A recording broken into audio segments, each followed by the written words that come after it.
명절을 맞아 고향을 찾으신 여러분 진심으로 환영합니다. 우리 인사 나누겠습니다. 보고 싶었습니다. 잘 오셨습니다. 사랑합니다. 우리는 한 가족입니다. 이따 광고 시간에 다시 또 인사 나누겠습니다. 수구초심이라는 고사 성어가 있습니다. 여우가 죽을 때 살던 곳을 향해 머리를 든다는 말로서 자신의 근본을 잃지 않고 혹은 죽어서라도 고향 땅에 묻히고 싶은 마음을 비유한 말입니다. 전에도 자주 질문했습니다. 고향을 묻는다면 어떻게 대답하라고 했습니까? 고향이 어디요? 라고 하면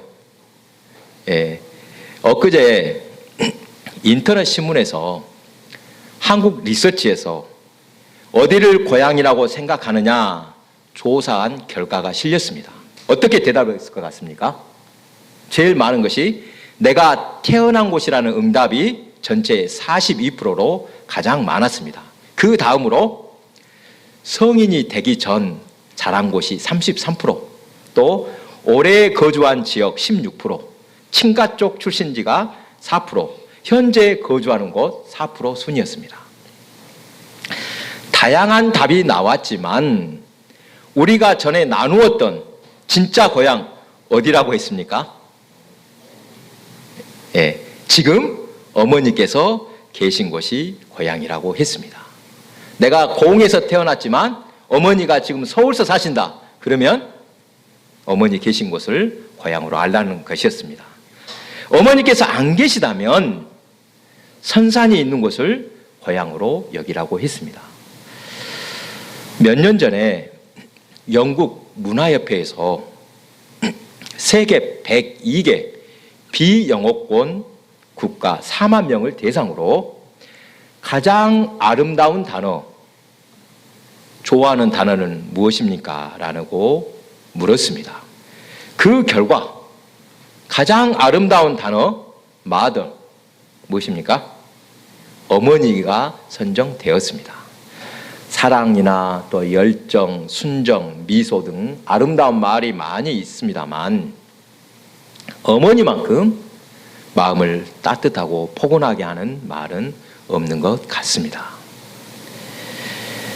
오늘 함께 읽은 본문은 오랫동안 고향을 떠났던 야곱이 다시 고향을 찾는 길에 일어났던 일입니다. 구약 성경에서는 흔히 믿음의 조상이라고 표현합니다. 여러분, 믿음의 조상은 누구누구라고 합니까? 아브라함과 이삭과 야곱을 가리킵니다. 그런데 중요한 것이 있습니다.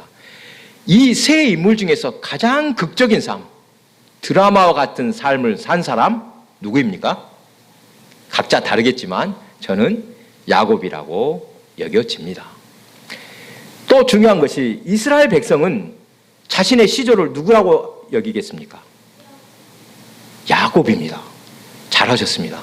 대부분 사람들이 아브라함이라고 하지만 그렇게 말하지 않습니다. 이스라엘 사람들은 야곱에게서 난 12지파가 이스라엘 민족을 이루게 되었다. 이렇게 말합니다. 지금 야곱이 고향으로 돌아온 길이라고 했는데 야곱이 집을 떠난 이유를 여러분도 잘 알고 있을 것입니다. 야곱은 그의 이름처럼 발 뒤꿈치를 잡는 자, 속이는 자, 걸려 넘어지게 하는 자로 살았던 모습을 볼 수 있습니다. 쌍둥이 형 예서에게서 장조건을 빼앗고 아버지를 속여서 축복을 가로챈 후 외삼촌 라반의 집으로 도망갔습니다.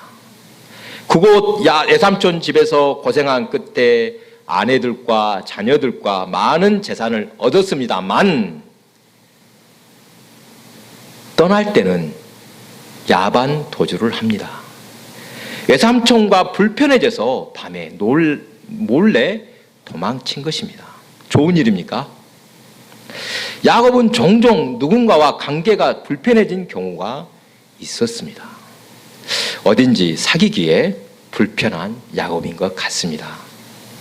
악착같고 또 아슬아슬한 인생, 굴곡진 인생을 살다가 이젠 금이 환영하는 길이었습니다.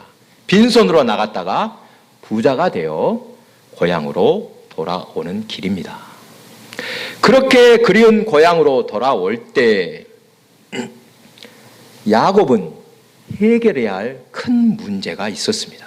그것은 형 에서와의 틀어진 관계입니다. 오랫동안 헤어져 있는 동안 앙심을 품고 있었다면 고향으로 돌아온 길이 매우 위험합니다. 염려한 대로 듣다 하니 야곱을 맞으려고 400명을 앞세우고 오고 있다고 합니다. 야곱은 형 에서를 몹시 두려워하여 미리 예물을 보내서 그의 마음을 누그러뜨리려 한 모습이 나옵니다. 32장 4절 5절입니다. 그들에게 명령하여 이르되 너희는 내 주 에서에게 이같이 말하라. 주의 종 야곱이 이같이 말하기를 내가 라반과 함께 거류하며 지금까지 머물러 있었사오며 내게 소와 나귀와 양떼와 노비가 있으므로 사람을 보내어 내 주께 알리고 내 주께 은혜 받기를 원하나이다 하라. 많은 예물을 미리 보냈지만 에서가 400명을 거느리고 야곱을 맞을 준비로 하고 있다는 소식에 야곱은 불안해하며 사람과 짐승의 떼를 둘로 나눕니다. 뭐 때문입니까? 에서가 와서 한 떼를 치면 남은 한 떼는 피하라는 것이었습니다. 그리고 야곱은 간절히 기도합니다. 32장 11절 12절입니다. 내가 주께 간구하오니 내 형의 손에서 에서의 손에서 나를 건져내시옵소서. 내가 그를 두려워함은 그가 와서 나와 내 처자들을 칠까 겁이 나기 때문이이다. 주께서 말씀하시기를 내가 반드시 내게 은혜를 베풀어 내 씨로 바다에 셀 수 없는 모래와 같이 많게 하리라 하셨나이다. 위급한 순간 야곱은 하나님의 약속을 붙잡고 기도했습니다. 하나님께서 주신 약속, 그 약속을 기억해 달라고 기도합니다. 이 약속은 하나님께서 친히 주신 약속으로 아브라함에게서 이삭과 야곱에게로 계속 이어지고 있습니다. 여러분, 하나님께서 아브라함에게 주신 약속 몇 년 만에 이루어졌습니까? 곧바로 이루어지지 않았습니다. 당대에 이루어지지 않을지라도 유산처럼 이어져서 출애굽한 이스라엘 백성이 가나안 땅을 차지하기까지 약 700년이 지난 후 그 약속은 이루어졌습니다. 가나안 땅을 주시고 밤하늘의 별과 같이 바다에 셀 수 없는 모래와 같이 많은 후손을 주시겠다는 약속, 이 약속은 무엇과도 바꿀 수 없는 축복입니다. 야곱이 형과 아버지를 속여서까지 장자권, 즉 축복을 사모한 것은 바로 이와 같은 하나님의 약속을 사모했기 때문입니다. 별로 인간적으로 매력도 없고 좋은 평판을 듣지 못할 것 같은 야곱이지만 복을 받게 된 것은 이처럼 은혜를 사모하는 마음이 있었기 때문이라 하겠습니다.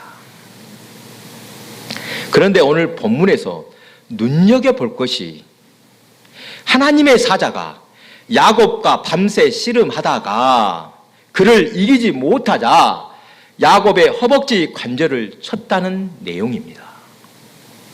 그리고 그 사건을 통해 야곱은 이스라엘이라는 새로운 이름을 갖게 됩니다. 이스라엘의 뜻을 28절은 이렇게 설명하십니다. 제가 읽겠습니다. 그가 이르되 내 이름을 다시는 야곱이라 부를 것이 아니요 이스라엘이라 부를 것이니 이는 내가 하나님과 및 사람과 겨루어 이기었음이니라. 우리가 잘 알듯이 야곱은 속이는 자, 걸려 넘어뜨리는 자라는 뜻인데 새로운 이름을 얻게 된 것입니다. 하나님과 겨루어서 이기었음이라. 여러분, 사람이 하나님 이길 수 있습니까? 이 구절을 읽을 때마다 혼란스러웠습니다. 하나님이 야곱과 씨름하는데 결국 이기지 못하자 그의 허벅지 관절을 쳤다? 아무리 힘센 사람이라도 하나님에게 힘으로 이길 수는 없습니다. 이것은 두 가지 의미가 담겨 있습니다. 첫 번째는 야곱이 얼마나 간절하게 매달렸는지 기도하는 모습을 말씀하신 구절이라 하겠습니다. 호세아 선지자도 야곱이 씨름한 것을 하나님께 기도한 것으로 해석하고 있습니다. 호세아 12장 3절 4절입니다. 야곱은 모태에서 그의 형의 발뒤꿈치를 잡았고 또 힘으로는 하나님과 겨루되 천사와 겨루어 이기고 울며 그에게 간구하였으며 얼마나 처절한 기도를 드렸는지 알 수 있는 구절입니다. 두 번째는 허벅지 관절을 치니 그 뼈가 어긋났다는 것은 그의 힘의 근원이 무너졌다는 뜻입니다. 허벅지 관절은 우리 신체 중에서 가장 힘을 쓰는 부분이라고 하겠습니다. 나이 많으신 어르신들께서 자칫 넘어져서 고관절이 부러지면 꼼짝 못 하시는 것처럼 허벅지의 관절 매우 중요한 부분입니다. 그래서 고대 근동에서 맹세할 때 허벅지 관절, 즉 사타구니에 손을 놓고 맹세했다고 합니다. 가장 중요한 부분이다. 힘을 쓰는 부분이다. 아브라함의 아들 이삭의 아내를 구해오도록 그의 늙은 종에게 맹세하도록 할 때도 허벅지 안에 손을 놓고 맹세하도록 했습니다. 창세기 24장 9절 그의 종이 이에 그의 주인 아브라함의 허벅지 아래에 손을 놓고 이 일에 대하여 그에게 맹세하였더라. 하나님께서는 야곱에게 져 주시면서 한 가지 것을 요구하셨다고 하겠습니다. 그것은 야곱이 자신의 힘의 근원을 내려놓고 오직 하나님께 맡기고 온전히 하나님을 신뢰하도록 하신 것입니다. 여러분, 이것을 깨닫기를 바랍니다. 자식 이기는 부모는 없다라는 말이 있습니다. 참으로 맞는 말인 것 같습니다. 부모는 알면서도 져줄 때가 얼마나 많습니까?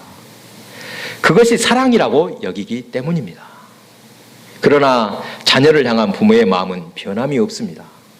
한시도 눈을 떼지 않고 지켜주시고 보호해 주십니다. 결혼해서 자녀를 낳고 양육하면서 제 과거를 돌아보니 이제야 부모 마음을 알 것 같습니다. 오늘 본문은 이후에 이어지는 내용도 매우 중요합니다. 밤새도록 하나님의 사자와 씨름에서 이긴 야곱, 그의 간절한 기도가 어떻게 응답되었는지 그 내용도 흥미롭습니다. 야곱이 가장 두려워하고 하나님께 매달릴 수밖에 없었던 것은 형 예서 때문이라고 했습니다. 오래도록 떠나 있던 고향으로 돌아오는 길 희망에 부풀어 있지만 형의 보복을 두려워하고 있었습니다. 도저히 형 예서를 만날 용기가 나지 않아서 형의 마음을 녹이려고 예물을 앞세워 보냈습니다. 그의 가족과 가축을 이번에는 세 떼로 나누어서 행진하도록 합니다. 이것을 보면 지금 야곱이 얼마나 예간장을 녹이고 있는지 잘 알 수 있습니다. 본문 이후 창세기 33장에는 형 예서와 만나는 장면이 나오는데 예상 밖의 상황이 펼쳐집니다. 예서가 앙심을 품고 있는 줄 알았는데 사실은 그렇지 않았음을 알 수 있습니다. 많은 사람들이 갑자기 예서의 마음을 바꿨다고 하지만 그런 것 같지는 않습니다. 33장 4절입니다. 예서가 달려와서 그를 맞이하여 안고 목을 어긋 맞추어 그와 입 맞추고 서로 우니라. 야곱이 걱정한 것과 반대로 예서가 반갑게 맞아줍니다. 한순간에 크나큰 문제가 해결되었습니다. 그런데 사실 문제의 해결은 어쩌면 야곱의 기우, 쓸데없는 걱정이었음을 알 수 있습니다. 예서는 전혀 그럴 마음이 없었는데 야곱이 혼자 걱정했다는 뜻입니다. 여러분도 한 번쯤 이러한 경험을 해보셨을 것입니다. 앞으로 닥칠 어려운 일 때문에 염려하고 마음을 졸여 밤새 기도하던 때가 있었을 것입니다. 그때 우리의 기도에 하나님께서 응답하시고 긍휼을 베푸심으로 일이 잘 해결될 때 그때를 떠올려 보시기 바랍니다. 지난주에도 기도에 대해서 나누었는데 사실 우리가 기도하지 않아도 이루실 일은 하나님께서 반드시 이루십니다. 그래도 기도해야 할 이유가 있습니다. 내비둬도 된다? 그렇지 않습니다. 왜 기도해야 되는가? 우리는 하나님의 은혜를 체험하기 위함입니다. 기도한 사람과 기도하지 않은 사람은 결과에 대한 해석이 전혀 다릅니다. 이번에 초대형 태풍 흰남노가 예상보다 쉽게 또 우리 지역에도 큰 피해 없이 지나가서 참으로 다행이었습니다. 태풍이 올라온다는 뉴스를 듣고 피해가 없이 무사히 지나가도록 얼마나 기도했는지 모릅니다. 이때 기도한 사람은 하나님께서 은혜를 베푸셨다고 감사하는데 기도하지 않은 불신자들은 그렇게 생각하지 않습니다. 똑같은 일에도 전혀 해석이 다릅니다. 이 일의 결과에 감사할 줄 아는 사람과 그렇지 않은 사람 중 누가 더 풍족한 사람입니까? 눈앞에서 아무리 큰 기적이 일어나도 그것을 은혜로 받아들이지 않으면 아무 소용없습니다. 늘 영혼이 메말라 안식이 없습니다. 반대로 작은 것에도 기적이라고 감사하며 은혜도 받아들이는 사람은 영혼에 풍성함이 있습니다. 성경이 말씀하시는 것도 바로 이것 아니겠습니까? 하나님 은혜를 알고 감사의 삶을 살라는 것입니다. 이것이 성경이 말씀하시는 복된 삶임을 믿으시기 바랍니다. 요즘 책 한 권이 인생을 바꿀 수 있다는 말을 실감할 정도로 여러분도 기억하시기 바랍니다. 몸에 밴 어린 시절, 이 책이 제게 큰 유익을 주고 있습니다. 몇 번을 반복해서 읽고 있는 중입니다. 책의 제목처럼 우리가 알게 모르게 어린 시절의 경험이 마음에 남아서 그것이 성인이 된 후에도 크게 영향을 미친다는 것입니다. 내적 치유에 관한 책인데 책의 내용을 보니까 인간은 누구도 완벽할 수가 없습니다. 열 몇 가지 중에 한 가지, 두 가지는 다 걸리게 되어 있습니다. 누구나 정서적, 성격적으로 결함이 있다고 합니다. 다만 그런 결함, 부족한 부분이 크게 드러나지 않으면 상관이 없습니다. 그리고 타인의 부족한 부분을 탓할 필요도 없습니다. 모양만 다를 뿐 너나 할 것 없이 대부분 다 가지고 있는 부족함이기 때문입니다.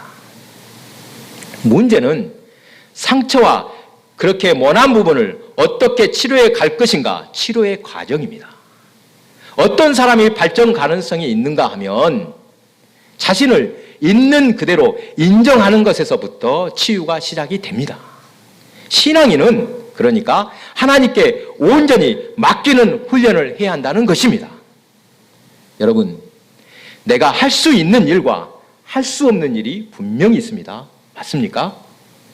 그런데 따지고 보면 세상에서 스스로 해결할 수 있는 일보다 그렇지 못할 일이 훨씬 더 많다는 것을 하나씩 깨닫게 됩니다. 사랑하는 교회 여러분, 명절을 맞아 고향을 방문한 여러분, 오늘 본문이 우리에게 주시는 교훈 다시 한번 생각해 보십시오. 이스라엘 백성이 자체적으로 민족을 잃은 것은 출애굽 사건을 통해서입니다. 출애굽의 모든 과정은 곧 하나님께서 야곱을 이스라엘의 시조로 세우시는 과정이라고도 할 수 있습니다. 왜 하필 하나님은 야곱을 12지파의 아버지 이스라엘의 시조로 삼으셨을까? 형 예서 훨씬 더 남자답고 당연히 장자로서 권리가 있었는데 하나님은 무엇 때문에 야곱을 그렇게 사랑하셔서 져주시는 사랑을 보여주셨을까? 이 질문에 여러분은 어떻게 대답하시겠습니까? 참으로 하나님의 계획은 인간이 알 수 없습니다. 하나님의 절도직권에 인간은 어떤 말도 꺼낼 수 없습니다. 다만 이 일이 이루어지는 것을 보면서 하나님께서 뜻하신 바를 깨닫고 감사하며 은혜라고 고백할 뿐입니다. 오늘 본문에서 야곱이 이스라엘이라는 이름을 갖게 된 의미를 다시 한번 돌아봅니다. 본문에서 주목할 것은 야곱의 허벅지 관절이 어긋난 후에 새로운 이름을 갖게 되었다는 것입니다. 그동안 자기 힘껏 사람들을 속이고 악착같이 살 때에는 몰랐는데 힘의 근원이 어긋났을 때 깨달았습니다. 그동안 자기 힘으로 산 줄 알았는데 그것이 아니었습니다. 저주시는 하나님께서 그와 동행해 주셨음을 깨달았습니다. 저주시는 사랑의 힘으로 살 수 있었음을 고백하게 된 것입니다. 이것을 깨닫고 다리를 절게 되어 이제부터는 자기 힘으로 살 수 없다고 하나님을 의지할 수밖에 없다고 고백할 때 야곱은 참으로 거듭난 삶을 살게 되었습니다. 하나님과 겨루어 이기었다는 이스라엘의 이름은 사실 이렇게 받아들여야 될 것입니다. 하나님 이겨먹었다? 그것이 아니죠. 이제는 네 힘으로 살지 말고 온전히 하나님께 맡기는 삶을 살라는 뜻이 담겨 있다 하겠습니다. 추석이라 저도 지난 금요일에 잠깐 부모님을 뵙고 왔습니다. 양친이 계시니 얼마나 든든한지 모릅니다. 만약 부모님이 안 계시면 또 얼마나 허전하겠습니까? 부모님은 언젠가 우리 곁을 떠날 수밖에 없습니다. 그러나 부모님의 그 사랑은 영원히 남습니다. 받은 그 사랑을 잊지 말고 잘 간직하시기 바랍니다. 부모님의 사랑보다 더 큰 사랑으로서 하나님께서는 우리를 사랑하시고 끝까지 인도하심을 믿으며 온전히 맡기는 삶 속에서 늘 위로와 새 힘을 얻으시기 바랍니다. 기도하겠습니다.